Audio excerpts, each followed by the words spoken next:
الحمد لله الذي أنزل على عبده الكتاب ولم يجعل له عوجا وجعل في السماء بروجا وجعل فيها سراجا وقمرا منيرا أشهد أن لا إله إلا الله وحده لا شريك له وأشهد أن سيدنا ومولانا محمدًا عبده ورسوله أما بعد فأعوذ بالله من الشيطان الرجيم بسم الله الرحمن الرحيم ضرب الله مثلا عبدا مملوكا لا يقدر على شيء ومن رزقناه منا رزقا حسنا فهو ينفق منه سرا وجهرا هل يستوون الحمد لله بل أكثرهم لا يعلمون صدق الله مولانا العظيم مولاي صل وسلم دائما أبدا على حبيبك خير الخلق كلهم. قابل احترام بزرگوں اور عزیز دوستو، شمسی کیلنڈر کے مطابق یہ اگست کا مہینہ ہے اور اسی مہینے کی 14 تاریخ کو اللہ تبارک و تعالی نے ہمیں عظیم نعمت آزادی کی نصیب فرمائی تھی. تو اسی مناسبت سے ہر سال اگست کی 14 تاریخ کو پورے ملک میں آزادی کے حصول پر خوشی منائی جاتی ہے اور پروردگار عالم کا شکر ادا کیا جاتا ہے. آزادی بہت بڑی نعمت ہے. جو لوگ اس نعمت کی قدر نہیں کرتے ان کو بعد میں پھر پچھتانا پڑتا ہے. اللہ تبارک و تعالی آزادی اور غلامی کی مثال قرآن حکیم میں دیتے ہیں. آپ کے سامنے سورۃ النحل کی آیت نمبر 75 جو تلاوت کی ہے اس میں اللہ رب العزت نے مثال دی ہے. فرمایا کہ ضرب اللہ مثلا، اللہ تبارک و تعالی تمہارے سامنے مثال بیان فرماتے ہیں عبدا مملوکا، ایک ایسے شخص کی جو کہ مملوک ہے یعنی غلام ہے، کسی کا آزاد نہیں ہے. لا يقدر على شيء، وہ کسی بھی چیز کا مالک نہیں ہوتا، وہ کسی چیز پر قدرت نہیں رکھتا، وہ اپنی مرضی سے کوئی کام نہیں کر سکتا. اس کی زندگی غلامی کی زندگی ہے. وہ گویا غلامی کی زنجیر میں جکڑا ہوا ہے. نہ تو اس کا کاروبار اپنی مرضی کا، نہ اس کا کھانا پینا اپنی مرضی کا، نہ اس کا سفر کرنا اپنی مرضی کا. ہر معاملے میں پابند ہے وہ. ایک مثال یہ دی اللہ تبارک و تعالیٰ نے. اور دوسرا فرمایا کہ اس کے مقابلے میں ایک دوسرا شخص ہے جس کو آزادی کی نعمت دی گئی. وَمَن رَّزَقْنَاهُ مِنَّا رِزْقًا حَسَنًا فَهُوَ يُنْفِقُ مِنْهُ سِرًّا وَجَهْرًا.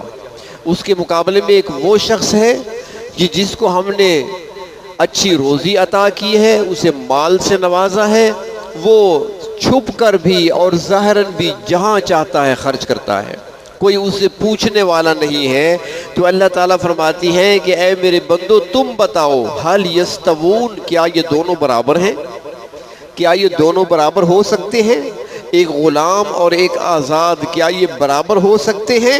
فرمایا کبھی بھی برابر نہیں ہو سکتے۔ تو یہاں پر اللہ تبارک و تعالیٰ نے ساتھ ہی ایک جملہ بھی فرمایا کہ الحمدللہ، یعنی جن کو نعمت آزادی کی ملی ہے ان کو چاہیے کہ اللہ کا شکر ادا کریں، وہ اللہ کی حمد بیان کریں، اللہ کی تعریف کریں، اللہ تعالیٰ کا شکر ادا کریں، کیونکہ یہ بہت بڑی نعمت ہے جو آزادی کی صورت میں اللہ نے عطا فرمائی ہے۔ اور ہمیں جو آزادی ملی ہے اس سلسلے میں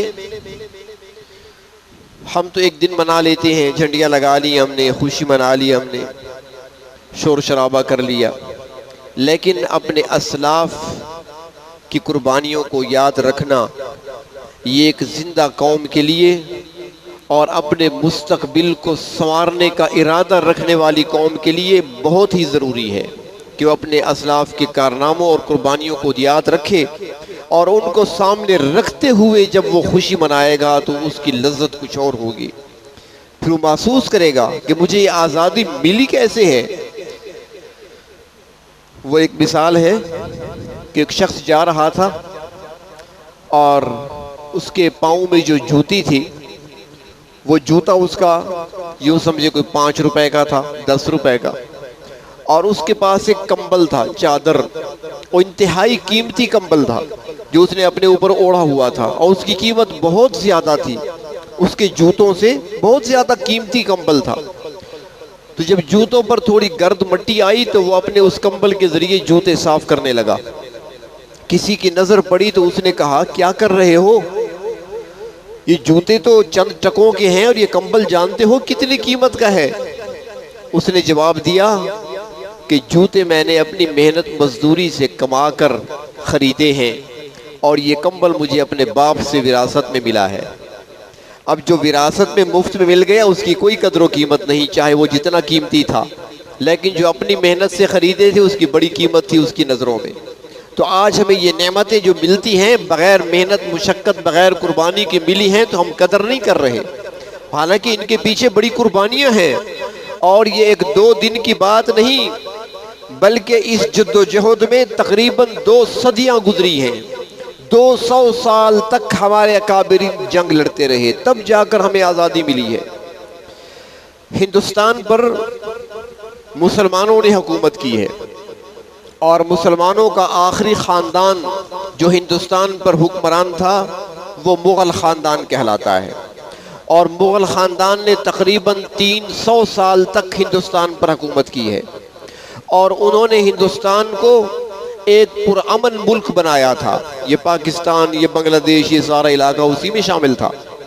ہندوستان چھوٹا نہیں تھا، بہت بڑا ملک تھا۔ تو پورے ہندوستان پر انہوں نے جب حکومت کی ہے تو امن ہر طرف قائم کیا، اور معیشت کو اس انداز سے انہوں نے منظم کیا، اور لوگوں کو اتنی سہولیات دی، اور لوگوں نے ان سہولیات سے فائدہ اٹھاتے ہوئے اتنی محنت کی کہ اس زمانے میں ہندوستان کو معیشت کے لحاظ سے سونے کی چڑیا کہا جاتا تھا۔ ایسے نہیں کہا جاتا تھا، محنت ہوئی تھی، مشقت ہوئی تھی، حکمرانوں کا حصہ تھا، امن بھی تھا۔ تو اس لیے باہر سے لوگ تجارت کی غرض سے ہندوستان آتے تھے، یہاں آ کر تجارت کیا کرتے تھے، بڑے شوق سے آتے تھے، اور ہندوستان کی ترقی، ہندوستان کی معیشت، یہاں کی معاشرت کے تذکرے دنیا میں دور دور تک پھیلے ہوئے تھے، یہاں تک کہ انگریز برطانیہ سے وہ بھی چلے ہندوستان تجارت کی غرض سے۔ جب یہاں آئے، یہاں کا امن دیکھا، یہاں کی معیشت کو دیکھا، تو یہاں پر انہوں نے ایک کمپنی قائم کی ایسٹ انڈیا کے نام سے، بہت بڑی تجارتی کمپنی، اور پھر اس کمپنی میں مقامی لوگوں کو بھرتی کرنا شروع کر دیا۔ یہ سن 1601 عیسوی میں آئے تھے ہندوستان میں، اور انہوں نے کام اپنا شروع کیا، اور پھر آہستہ آہستہ اپنے پر پھیلانے لگے، آہستہ آہستہ آگے بڑھنے لگے، پورے ہندوستان میں جگہ جگہ اپنے دفاتر قائم کیے، مقامی لوگوں کو انہوں نے بھرتی کیا، کام میں لگایا، اور پھر جب ذرا مضبوط ہوئے تو انہوں نے تشدد اختیار کیا، مسلمانوں پر خصوصاً، مقامی لوگوں پر بالعموم اور مسلمانوں پر بالخصوص تشدد کیا جاتا تھا، ان کی طرف سے ظلم کیا جا رہا تھا۔ اور جبکہ ہندوستان کے جو راجے تھے ان میں سے جو چند ایک صاحب دل تھے، انہوں نے محسوس کر لیا کہ یہ صرف ایک تجارتی کمپنی نہیں ہے بلکہ اس کے ارادے کچھ اور ہیں، اس کے ارادے خطرناک ہیں۔ تو چنانچہ انہوں نے اس کے خلاف آواز اٹھائی، بلکہ صرف آواز نہیں اٹھائی بلکہ ان کے خلاف میدان میں آئے، جس کے نتیجے میں پلاسی کے میدان میں اس وقت کے مسلمان راجہ سراج الدولہ نے میدان میں نکل کر انگریز کا مقابلہ کیا۔ یہ جنگ آزادی ہی تھی، یہ آزادی ہی کی جنگ تھی۔ وہ ہندوستان کو کسی کی غلامی میں دینا نہیں چاہتے تھے، لہذا میدان میں آئے۔ 1757 میں انہوں نے جنگ لڑی، لیکن ہمیشہ مسلمانوں کو جو شکست ہوئی ہے، ہمیشہ مسلمانوں کو جب کسی میدان میں نقصان اٹھانا پڑا ہے تو وہ اپنوں کی غداری کی وجہ سے ہوا ہے۔ ہمیشہ اپنے غدار پیدا ہوتے رہے اور انہوں نے نقصان پہنچایا ہے، ورنہ غیر کبھی نقصان نہیں پہنچا سکے، مسلمانوں کی قوت کو پاش نہیں کر سکے۔ چنانچہ نواب سراج الدولہ بھی اس میدان میں شکست کھاتے ہیں، اور وہ بھی اپنوں کی غداری کی وجہ سے۔ لیکن باقی راجاؤں نے بھی دیکھ لیا تھا، بہت سارے تو ایسے تھے جنہوں نے معافیاں مانگ لی، بہت سارے ایسے تھے جو جھک گئے، لیکن جو غیرت والے تھے وہ جھکے نہیں۔ چنانچہ اس کے بعد ٹیپو سلطان کے والد حیدر علی نے انگریز کا مقابلہ کیا، میدان سجا، لیکن وہ بھی شکست کھا گئے۔ اور اس کے بعد جب ٹیپو سلطان برسر اقتدار آئے تو سرنگا پٹنم میں ٹیپو سلطان نے انگریز کے خلاف جنگ لڑی۔ سن 1799 میں جنگ لڑی انگریز کے خلاف، لیکن وہاں بھی اپنوں کی غداری کی وجہ سے ٹیپو سلطان نے شہادت پائی۔ لیکن یہاں پر ایک بات یہ بھی یاد رکھیں کہ ہم بڑی مظلوم قوم ہیں، اور مظلوم اس لیے کہ وہ ہمارے یہاں ایک جملہ کہا جاتا ہے لکیر کے فقیر، ہم وہی بنے پھرتے ہیں، جو ہمیں کہا جاتا ہے نا بس وہی راگ الاپتے ہیں۔ ہم نے کبھی تحقیق کسی بات کی نہیں کی، کبھی جستجو ہم نے نہیں کی کہ اصل حقیقت کیا ہے، حقیقت کو پانے کی کوشش ہی نہیں کی۔ ہماری کتابوں میں ٹیپو سلطان کو دکھا دیا اور لمبی لمبی مونچھیں، بڑی بڑی مونچھیں اور تازہ شیو کیے ہوئے بیٹھا ہے سامنے، تو دکھا دیا کہ ٹیپو سلطان ہے۔ یہ ٹیپو سلطان نہیں ہے۔ ٹیپو سلطان کی اصل تصویر آج بھی برطانیہ کے میوزیم میں پڑی ہے، مکمل بارش ہے، سنت رسول اس کے چہرے پہ ہے، کوئی لمبی مونچھیں نہیں ہے اس کی، چہرے پر داڑھی سجی ہوئی ہے۔ وہ حافظ قرآن بھی تھا، وہ باقاعدہ عالم بھی تھا، اس کی دربار میں باقاعدہ فقہی مجلس ہر ہفتے کو جمعے کے بعد ہوا کرتی تھی، بڑے بڑے علماء آیا کرتے تھے، فقہاء بیٹھا کرتے تھے۔ وہ حدیث شریف ہزاروں سینکڑوں احادیث کا حافظ بھی تھا، اللہ نے اس کو علم دیا تھا۔ یہ صورت نہیں ہے جو ہمیں دکھائی جا رہی ہے۔ تو بہر طور 1799 میں ٹیپو سلطان کی شہادت ہوئی، اور ان کی شہادت پر اس وقت کے انگریز جنرل نے اس کی ٹیپو سلطان شہید رحمہ اللہ تعالی عنہ کی لاش پر کھڑے ہو کر اور پاؤں اس پر رکھ کر کہا تھا کہ آج سے ہندوستان ہمارا ہے۔ اور پھر 1803 میں ہمارے اکابرین میں سے حضرت شاہ عبدالعزیز محدث دہلوی رحمۃ اللہ علیہ نے دہلی میں فتویٰ جاری کیا کہ چونکہ اب ہم مکمل غلامی میں پھنس چکے ہیں، ہندوستان غلامی کی طرف جا چکا ہے، ہماری آزادی ہم سے چھن چکی ہے، لہٰذا اب آزادی کی جنگ لڑنا اور آزادی کو حاصل کرنا ہر مسلمان پر فرض ہے، لہٰذا میں فتویٰ دیتا ہوں کہ انگریز کے خلاف جہاد فرض ہو چکا ہے۔ یہ سب سے پہلا فتویٰ تھا شاہ عبدالعزیز رحمۃ اللہ علیہ کا، اور یہ فتویٰ دینا کوئی ایسا آسان نہیں تھا۔ اس کے رد عمل کے طور پر ان کو نقصان پہنچایا گیا، ان کی مدرسے کی اینٹ سے اینٹ بجا دی گئی، چٹائیوں تک کو جلا دیا گیا، عمارت کو گرا دیا گیا۔ شاہ عبدالعزیز رحمۃ اللہ علیہ جس قلم سے فتویٰ لکھا تھا ان کے ناخن اکھیڑ دیے گئے۔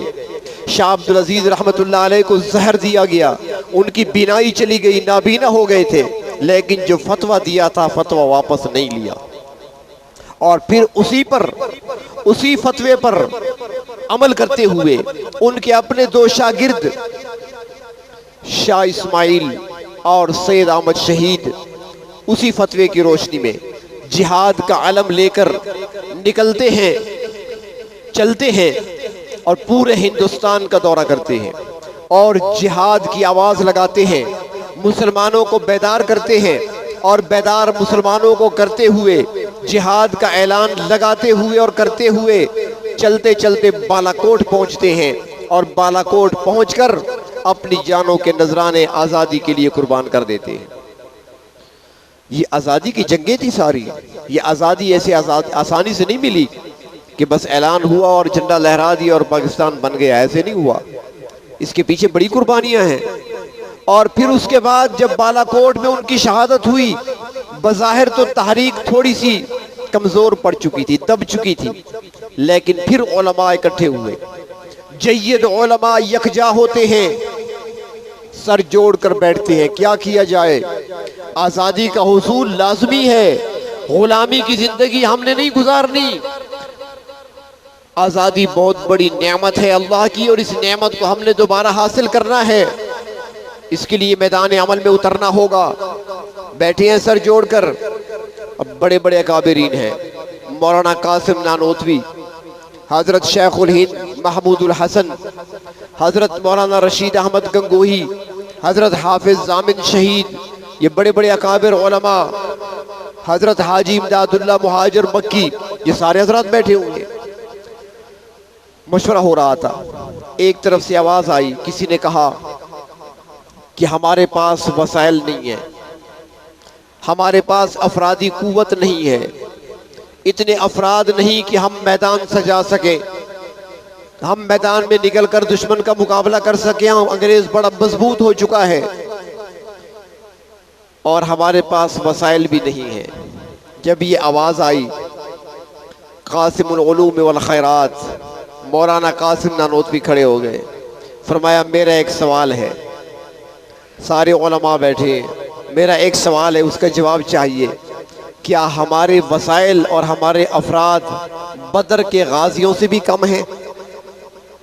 میدان بدر میں تو صرف 6 تلواریں تھیں اور صرف 313 تھے، اور پورا عالم کفر مقابلے پہ کھڑا تھا مسلح ہو کر۔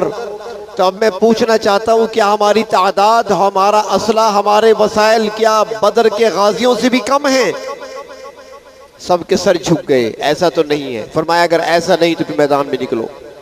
چنانچہ میدان میں آئے، قوت کے ساتھ آئے۔ 1857 کی جنگ آزادی مشہور ہے، 1857 کو شاملی کا میدان گرم کیا گیا، انگریز کے خلاف جنگ ہوئی، لیکن اس جنگ میں بھی کامیابی حاصل نہ ہو سکی، اور اس کے بعد ظلم اتنا بڑھا کہ مورخین لکھتے ہیں، بلکہ خود ایک انگریز مورخ لکھتا ہے کہ میں نے دہلی میں دیکھا کہ دہلی قلعے سے لے کر چاندنی چوک تک کوئی درخت ایسا نہیں تھا جس پر کسی عالم کی لاش نہ لٹک رہی ہو۔ وہ کہتا ہے کہ 51,000 علماء کو درختوں پر سولی پر لٹکا دیا گیا، اور اس کے علاوہ کچھ علماء وہ تھے جن کو جانوروں کی کھالوں میں سی کر جلتے ہوئے تندور میں ڈال دیا گیا، کچھ وہ تھے جن کو باندھ کر لایا گیا اور توپ کے منہ کے ساتھ اسے باندھ دیا گیا، گولی چلائی جاتی تھی، توپ کا گولہ چلایا جاتا تھا اور جسم کے پرخچے اڑ جاتے تھے، لیکن وہ لوگ قربانیاں دیتے رہے آزادی کے حصول کی خاطر، وہ پیچھے نہیں ہٹے۔ حضرت شیخ الہند رحمت اللہ علیہ کالا پانی کی سزا ملتی ہے، جب اس جزیرے سے رہائی ہوئی واپس تشریف لائے، انتہائی کمزوری تھی، نقاہت تھی، بوڑھے ہو چکے تھے۔ جب ہندوستان میں ان کی وفات ہوتی ہے دیوبند میں، اب ان کو غسل دینے پر جب ان کے جسم کو تختے پہ رکھا جاتا ہے، جب شیخ الہند کا کرتا اتارا جاتا ہے، دیکھنے والوں نے دیکھا کہ حضرت شیخ الہند کی کمر پر گوشت نہیں ہے، ہڈیاں نظر آ رہی ہیں، ہڈیاں ہیں، گوشت نہیں۔ حیران ہو گئے یہ کیا ہوا؟ وہاں پر شیخ العرب والعجم حضرت حسین احمد مدنی رحمت اللہ علیہ موجود تھے، جو حضرت کے شاگرد تھے اور ان کے ساتھ کالا پانی کی سزا کاٹ چکے تھے۔ فرمانے لگے میں بتاتا ہوں، میرے شیخ میرے استاد نے مجھے منع کیا تھا میری زندگی میں کسی کو نہ بتانا، اب حضرت دنیا میں نہیں رہے، بتاتا ہوں۔ جب ہمیں جزیرے میں قید کیا گیا تھا روزانہ میرے شیخ کو، میرے استاد کو ایک الگ کوٹھڑی میں لے جاتے تھے اور وہاں پر لے جا کر انگریز لوہے کی سلاخیں گرم کر کر کے میرے شیخ کی کمر کو داغا کرتے تھے۔ گوشت گل چکا، صرف ہڈیاں باقی رہ گئیں، یہ وہی نشان باقی ہیں۔ تو آزادی ہمیں ملی ہے، قربانیوں کے ساتھ ملی ہے، لاکھوں انسانوں کی قربانی ہے، ماں و بہنوں کی قربانیاں ہیں۔ جب پاکستان بنتا ہے تو کہتے ہیں تقریباً 73 لاکھ افراد نے ہجرت کی تھی پاکستان کی طرف، 73 لاکھ افراد میں سے، اور ان میں سے ہزاروں ایسے، بلکہ بعض نے تو لکھا ہے کہ 5 لاکھ افراد ایسے ہیں جو گم ہو گئے، آج تک پتہ نہیں چلا، آتے ہوئے راستے میں۔ گم ہونے کا کیا مطلب؟ یعنی شہید ہو گئے، اور ایسی شہادت کہ آج تک پتہ نہیں چلا۔ کئی خواتین ایسی، باپردہ عورتیں ایسی جن کا آج تک پتہ نہیں، ہزاروں کی تعداد میں عورتیں جو غیر مسلم اٹھا کر لے گئے، کافروں سے چھین کر لے گئے۔ یہ قربانیاں دے کر ملک حاصل کیا ہے۔ یہ آزادی ایسی آسانی سے نہیں مل گئی، نعروں سے نہیں ملی، بلکہ قربانیاں ہیں۔ اس میں علماء کی قربانیاں شامل ہیں، اس کے اندر مسلمان نوجوانوں کی قربانیاں شامل ہیں، اور علماء آپ کو سر فہرست نظر آئیں گے۔ آج تو کہا جاتا ہے نا کہ علماء کا کیا کردار ہے اس میں۔ بھئی ساری تحریکیں چلانے والے دیکھ لیں، 1857 کی جنگ آزادی اگر لڑی جاتی ہے، قیادت علماء کے ہاتھ میں ہے۔ بالا کوٹ میں اگر جنگ لڑی جاتی ہے تو قیادت علماء کے پاس ہے۔ اور اس کے بعد اگر تحریک پاکستان چلتی ہے تو محمد علی جناح کے ساتھ جو دائیں بائیں آپ کو نظر آئیں گے تو وہ سب سے پہلے صف عمل میں آپ کو مولانا اشرف علی تھانوی نظر آئیں گے یا علامہ شبیر احمد عثمانی نظر آئیں گے۔ یہی تو وجہ تھی کہ ان حضرات کے کردار سے قائد اعظم محمد علی جناح اتنے متاثر تھے ان علماء سے کہ جب پاکستان کا قیام ہوتا ہے تو پاکستان کا جھنڈا لہرانے کی جب بات آتی ہے، موقع آتا ہے، تو قائد اعظم کسی اور کو نہیں کہتے بلکہ علامہ شبیر احمد عثمانی سے کہا جاتا ہے کہ جھنڈا پاکستان کا آپ نے لہرانا ہے۔ آخر وہ قدردان تھے، ان کی قربانیاں تھی۔ تو مسلمانوں کی قربانیاں شامل ہیں، علماء کی قربانیاں شامل ہیں، اور ان قربانیوں کے نتیجے میں ہی ہمیں آزادی ملی ہے۔ یہ آزادی ایسی نہیں مل گئی ہمیں۔ تو آج ہمیں چاہیے کہ یہ آزادی جو ملی ہے ہمیں، ہم اس آزادی کی قدر کریں۔ اللہ تبارک و تعالیٰ نے نعمت دی، ہم اس کی قدر کریں اور اللہ رب العزت کا شکر ادا کریں اس پر۔ جن لوگوں کے پاس آج یہ آزادی نہیں ہے ان سے جا کر پوچھیں آزادی کی کیا قیمت ہوتی ہے۔ ذرا افغانستان والوں سے جا کر پوچھیں آزادی کی کیا قیمت ہے۔ ذرا جا کر فلسطین والوں سے پوچھیں آزادی کی کیا قیمت ہے۔ ذرا جا کر شام والوں سے پوچھیں آزادی کی کیا قیمت ہے۔ ذرا کشمیر کے جا کر حالات کو دیکھیں، وہ بتائیں گے آزادی کیا ہوتی ہے۔ اللہ رب العزت نے ہمیں عطا فرمائی ہے آزادی، بلکہ ہمیں تو کچھ زیادہ ہی آزادی ملی ہے۔ ہمیں تو کچھ زیادہ ہی آزادی ملی ہے۔ جو قومیں آزاد ہیں وہ بھی اپنی آزاد ہونے کے باوجود اپنے ملکوں کے اندر ان کو اتنی آزادی نہیں جتنی ہمیں حاصل ہے۔ آپ عرب چلے جائیں، امارات کی کسی ریاست میں چلے جائیں، دبئی ہے، قطر ہے، سعودی عرب چلے جائیں، کسی اور ملک چلے جائیں، وہاں کا اپنا باشندہ، وہاں کا مقامی، وہ جب کاروبار کرے گا تو پہلے حکومت سے اجازت لے گا۔ دکان کھولنا چاہتا ہے تو پہلے وہ اجازت لے گا۔ شادی کرے گا تو پہلے اجازت لے گا، ڈیٹ ملے گی، تاریخ ملے گی، اجازت ملے گی، پھر شادی ہوگی۔ بلکہ دولہا کے لیے جو مکان تیار ہوگا پہلے ٹیم دیکھنے کے لیے آئے گی، اس کے بعد شادی کی اجازت ملے گی۔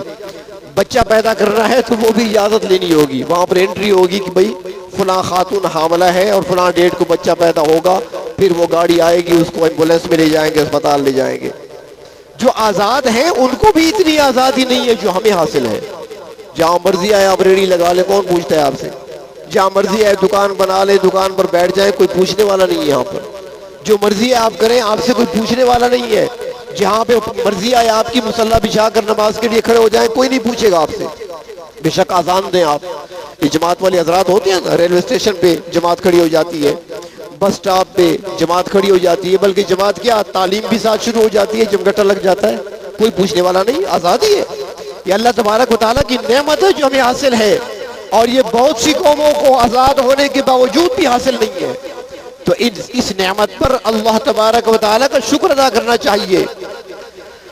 آزادی اتنی بڑی چیز ہے کہ اس کا اندازہ اس بات سے لگائیں کہ حضرت موسیٰ علیہ السلام کو اللہ تبارک و تعالی نبوت کا تاج پہنا کر طور سے بھیجتے ہیں فرعون کے پاس مصر کی طرف، اور حضرت موسیٰ عرض کرتے ہیں اللہ اکیلے نہ بھیجو، میرے بھائی کو بھی میرا وزیر بنا دیجئے، وَاجْعَلْ لِي وَزِيرًا مِّنْ أَهْلِ ہارون، اے اللہ میرے بھائی ہارون کو میرا ساتھ معاون بنا دیجئے۔ اللہ نے فرمایا اس کو بھی نبوت دے دیتا ہوں، لے جاؤ ساتھ اس کو۔ دونوں کو نبوت عطا فرمائی، بھائیوں کو۔ فرعون کے پاس آتے ہیں، مصر میں آتے ہیں، دعوت دیتے ہیں، لیکن مشن کیا تھا حضرت موسیٰ علیہ السلام کا؟ کس مشن پر اللہ نے بھیجا ہے؟ اگر قرآن حکیم کو دیکھ کر اور کھول کر آپ دیکھیں تو آپ کو یہ بات واضح اس میں نظر آئے گی کہ حضرت موسیٰ علیہ السلام کا مشن دو کام تھے۔ ایک فرعون کو توحید کی دعوت دینا، ایک فرعون اور اس کی قوم کو اللہ کی طرف بلانا، شرک سے روکنا، ایک یہ مشن، اور دوسرا مشن بنی اسرائیل کو غلامی سے آزادی دلوانا۔ یہ دو مشن لے کر گئے تھے موسیٰ علیہ السلام۔ تو گویا آزادی اتنی بڑی نعمت ہے اور غلامی اتنی بڑی لعنت ہے کہ غلامی سے آزاد کرانے کے لیے اللہ تبارک و تعالی نے دو نبیوں کو بھیجا کہ جا کر بنی اسرائیل کو آزاد کراؤ۔ اور آپ جب آئے تھے فرعون کے پاس آئے تو اس سے یہی کہتی ہیں، ایک دعوت دیتے ہیں اور دوسرا ساتھ کہتی ہیں کہ میری قوم کو میرے ساتھ جانے دو، ہمیں آزاد کر دو، میری قوم کو آزاد کر دو جسے تم نے غلام بنا رکھا ہے۔ تو اتنی بڑی نعمت ہے آزادی، اور آج وہ آزادی اللہ رب العزت نے ہمیں عطا فرمائی ہے، تو آج ہم اگر اس پر شکر ادا نہیں کریں گے۔ قرآن حکیم میں اللہ تبارک و تعالی نے ایک قوم کا تذکرہ فرمایا ہے کہ اس قوم کو ہم نے نوازا تھا ہر طریقے سے، نعمتوں سے، ہر نعمت ان کو عطا فرمائی تھی معاشی طور پر، اور ہر لحاظ سے مضبوط قوم تھی وہ، ہر نعمت ان کو حاصل تھی، لیکن انہوں نے ان نعمتوں کی ناقدری کی، آزادی کی ناقدری کی۔ تو اللہ تبارک و تعالیٰ فرماتے ہیں کہ ہم نے پھر ان کو لباس پہنا دیا، کس چیز کا؟ ایک بھوک کا اور دوسرا خوف کا۔ ایک بھوک اور دوسرا خوف، دو چیزیں تو ہوتی ہیں نا، انسان کو پیٹ بھرنے کے لیے کھانا چاہیے، پیٹ کے لیے کچھ چاہیے، اور دوسرا انسان کو امن چاہیے۔ انسان اس جگہ رہتا ہے جہاں پہ امن ہوگا، اور جب آزاد ہوگا تو اسے امن حاصل ہوگا۔ جب آزادی چھن جائے گی تو پھر امن کی جگہ خوف آ جائے گا۔ تو اللہ تعالیٰ فرماتے ہیں کہ پھر ہم نے ان کے اوپر خوف ڈال دیا، خوف طاری کر دیا، وہ آزادی والی نعمت ان کے پاس نہ رہی پھر، اور پھر ہم نے بھوک کے عذاب میں مبتلا کر دیا، یعنی پھر ان کے پاس وافر مقدار میں جو پہلے نعمتیں کھانے پینے کی تھی باقی نہ رہیں۔ تو اس لیے جو لوگ نعمتوں کی ناقدری کرتے ہیں تو پھر نعمتیں چھن جایا کرتی ہیں۔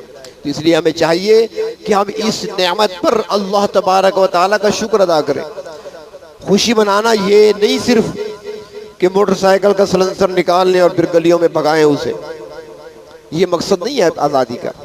آزادی کی خوشی منانا، نمازوں کو چھوڑ دینا، اللہ کا در چھوڑ دینا، اللہ کی ناراضگی والے کام کرنا، یہ خوشی منانا نہیں ہے اسلام میں۔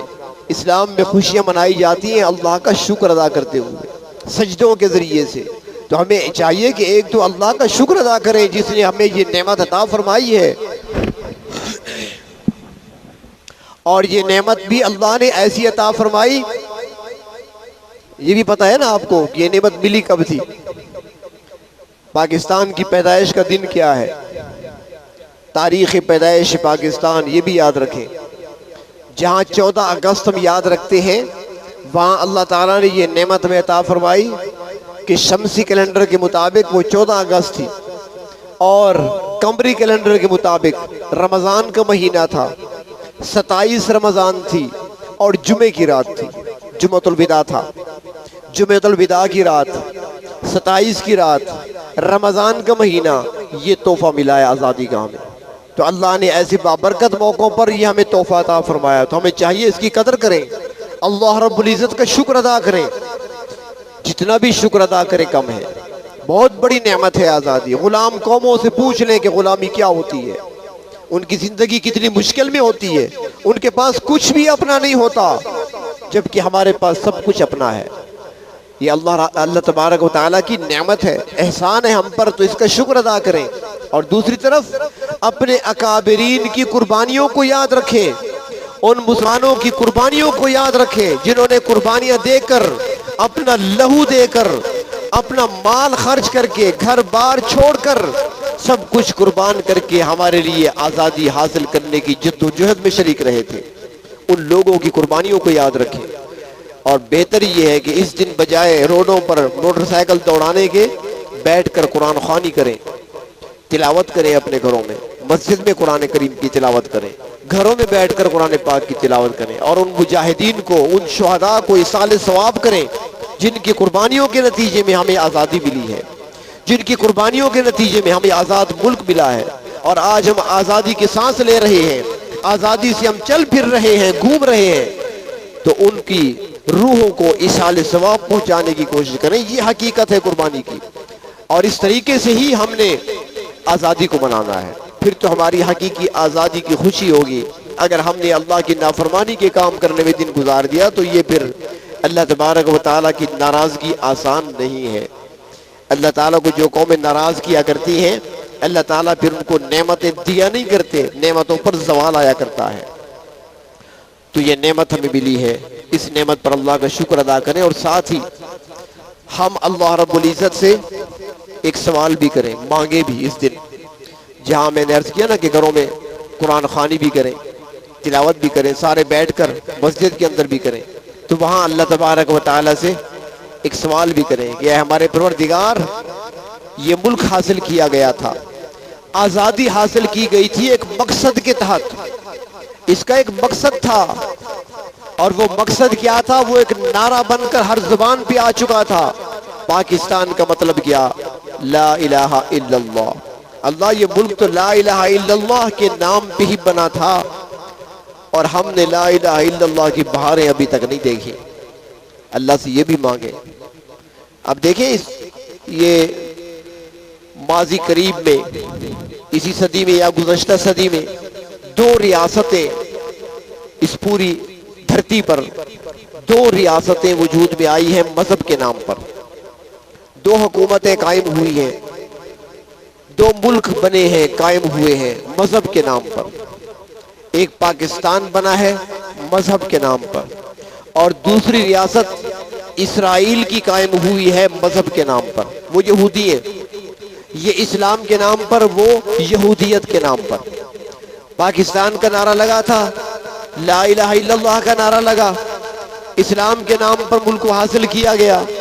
جنگ تو قومی نظریے کی چلی تھی، مذہب کے نام پر ہی آزادی حاصل کی گئی، مذہب کے نام پر ہی ملک بنا، اور دوسری ریاست اسرائیل کی بنی مذہب کے نام پر۔ لیکن فرق یہ ہے کہ جو ریاست یہود نے قائم کی مذہب کے نام پر، آج ان کی وہاں پر جو معیشت ہے وہ بھی یہودی مذہب کے مطابق ہے، ان کی جو معاشرت ہے وہ بھی یہودی مذہب کی تعلیمات کے مطابق ہے، ان کے اندرونی بیرونی جو تعلقات ہیں وہ سارے کے سارے یہودی مذہب کی تعلیمات کے مطابق ہیں، اور اسی کے مطابق ہی سب کچھ چلا رہے ہیں۔ گو کہ وہ ساری دنیا کی مخالفت ہے اس کے، گو کہ ان تعلیمات میں اسلام کی مخالفت بری ہوئی ہے، وہ الگ بات ہے، لیکن جس مقصد کے لیے حاصل کیا انہوں نے، وہ اسی مقصد کے تحت ملک کو چلا رہے ہیں۔ لیکن ہماری بدقسمتی ہے کہ جس نام سے ملک کو حاصل کیا گیا ابھی تک ہم نے وہ بہاریں نہیں دیکھی۔ اس لیے اللہ تعالیٰ سے مانگیں، یا اللہ، یہ ملک تو حاصل ہو کیا گیا تھا لا الہ الا اللہ کا نعرہ لگا کر، اے کریم پروردگار ایسی دن بھی دکھا دے ہمیں جہاں ہر طرف اسلام کی بہاریں ہوں۔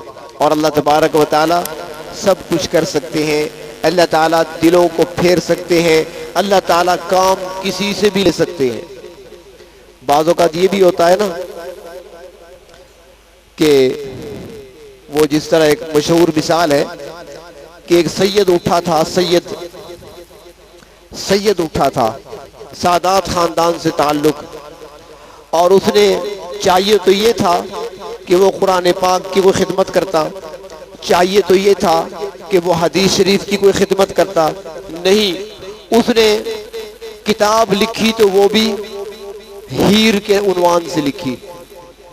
کتاب اگر لکھی بھی تو ہیر کے عنوان سے لکھی، اور اس کے مقابلے میں اللہ تعالیٰ نے پھر دکھایا کہ سکھ گھرانے سے پیدا ہونے والے ایک بچے کو کھڑا کر کے اسے شیخ التفسیر بنا دیا اور قرآن پاک کی تفسیر کی خدمت کا کام لیا۔ شیخ التفسیر حضرت اقدس حضرت مولانا احمد علی لاہوری رحمۃ اللہ علیہ، سکھ خاندان سے تعلق ہے، اللہ تعالیٰ نے ان سے کام لے لیا۔ تو اللہ تبارک و تعالیٰ کسی سے بھی کام لے سکتے ہیں، اگر ہم نہیں کریں گے یستبدل قوما غیرہ، وہ کسی اور قوم کو کھڑا کر دیں گے۔ وہ تاتاری جو دنیا میں ظلم بپا کیے ہوئے تھے اور جو اسلام کو مٹا دینا چاہتے تھے، اور پھر اللہ نے انہی میں سے ایسے لوگ کھڑے ہوئے جنہوں نے اسلام کا دفاع بھی کیا اور خدمت بھی کی۔ اللہ تعالیٰ نے وہی سے بندے کھڑا کر دیے۔ تو اللہ تعالیٰ کام کسی سے بھی لے سکتے ہیں، مانگنا تو ہمارا کام ہے، ہم مانگیں گے تو تب ہے نا جی، طلب ہماری سچی ہوگی تو تب ہے، جب طلب ہی سچی نہیں ہوگی تو پھر فائدہ کیسے حاصل ہوگا؟ تو اس لیے اللہ تبارک و تعالیٰ نے اگر ہمیں آزادی کی نعمت دی ہے، ہم اس آزادی کی قدر کریں، اور قدر اس طریقے سے کہ اللہ کا شکر ادا کریں۔ اللہ تبارک و تعالیٰ نے ہی یہ آزادی عطا کی ہے ہمیں، اس پر اللہ رب العزت کا ہم شکر ادا کریں، شکر کے سجدے ادا کریں، نوافل ادا کریں، اللہ کے سامنے سر جھکائیں، اللہ کی اطاعت کا عزم کریں۔ اور دوسرا، جن لوگوں نے، جن اکابرین نے، ہمارے جن مسلمانوں نے، جن مہاجرین نے، جن مجاہدین نے قربانیاں دی ہیں، جنہوں نے جانوں کے نذرانے پیش کیے، جنہوں نے اپنا مال پیش کیا تھا آزادی کے لیے، جنہوں نے اپنا گھر بار چھوڑا تھا آزادی کی خاطر، ان کی قربانیوں کو یاد رکھتے ہوئے ان کے لیے دعا بھی کریں، ان کے لیے کچھ نہ کچھ ایصال ثواب بھی کریں، اور آئندہ کے لیے اللہ تبارک و تعالیٰ سے مدد و نصرت کے طلبگار بن کر ہاتھ اللہ کے سامنے پھیلائیں اور اللہ رب العزت سے مانگیں، تاکہ جس مقصد کے لیے ملک حاصل کیا گیا تھا تاکہ وہ مقصد بھی حاصل ہو، اور اس ملک کے اندر اسلام کی بہانے بھی اللہ تبارک و تعالیٰ ہمیں دکھا دے۔ اللہ رب العزت ہمیں آزادی کی خوشی کو صحیح طریقے پر منانے کی توفیق عطا فرمائے، اور جتنے ہمارے مسلمان بھائی اس وقت غلامی کی زندگی گزار رہے ہیں، مشکلات میں گھرے ہوئے ہیں، چاہے وہ فلسطین میں ہیں، چاہے کشمیر میں ہیں، چاہے وہ چیچنیا میں ہیں، چاہے وہ شام میں ہیں، جہاں کہیں بھی ہیں، وہ مظلوم ہیں یا غلامی کی زندگی بسر کر رہے ہیں یا آزادی کی جنگ لڑ رہے ہیں، ان کے لیے دعا کریں کہ پروردگار عالم ان کو بھی کفر سے، ظلم سے آزادی نصیب فرمائے۔ اس ایسے موقعوں کو اور ایسے دنوں کو دعاؤں میں گزارا کریں، اللہ سے مانگنے میں وقت گزارا کریں۔ اللہ تبارک و تعالیٰ دیکھنا چاہتے ہیں ایکم احسن عملا، یہ دن اور رات، یہ شب و روز جو بدلتے ہیں، یہ موت و حیات جو ہے، یہ خوشی اور غمی جو ہے، اس کا فلسفہ کیا ہے؟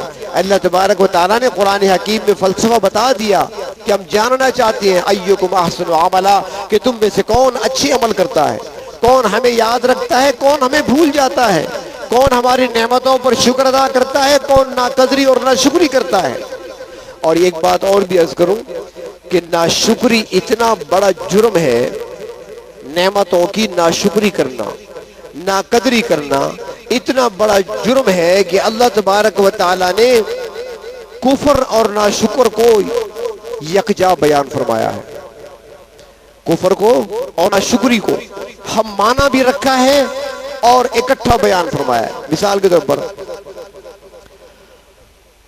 اللہ تعالیٰ قرآن حکیم میں فرماتے ہیں نا کہ وَاشْكُرُوا لِي، میرا شکر ادا کرو۔ اب شکر کے مقابلے میں ناشکری ہے نا، آگے کیا فرمایا؟ وَاشْكُرُوا لِي، میرا شکر ادا کرو، وَلَا تَكْفُرُونَ، اور کفر نہ کرو۔ اب شکر کے مقابلے میں اس کا جو ضد ہے، متضاد ہے، وہ تو ناشکری ہے۔ ناشکری کو اللہ نے کفر فرمایا۔ وَاشْكُرُوا لِي، میرا شکر ادا کرو، وَلَا تَكْفُرُونَ، کفر نہ کرو۔ تو یعنی ناشکری انسان کو کفر تک پہنچا دیتی ہے، اس لیے اللہ تبارک و تعالیٰ کی نعمتوں پر شکر ادا کرنا چاہیے، ناقدری اور ناشکری سے اپنے آپ کو بچانا چاہیے۔ تو آزادی معمولی نعمت نہیں، بڑی نعمت ہے جو اللہ نے عطا فرمائی ہے۔ تو اس نعمت پر اللہ تبارک و تعالیٰ کا شکر ادا کرنے کی ضرورت ہے، اور اللہ تعالیٰ ہمیں شکر ادا کرنے والی زبان عطا فرمائے۔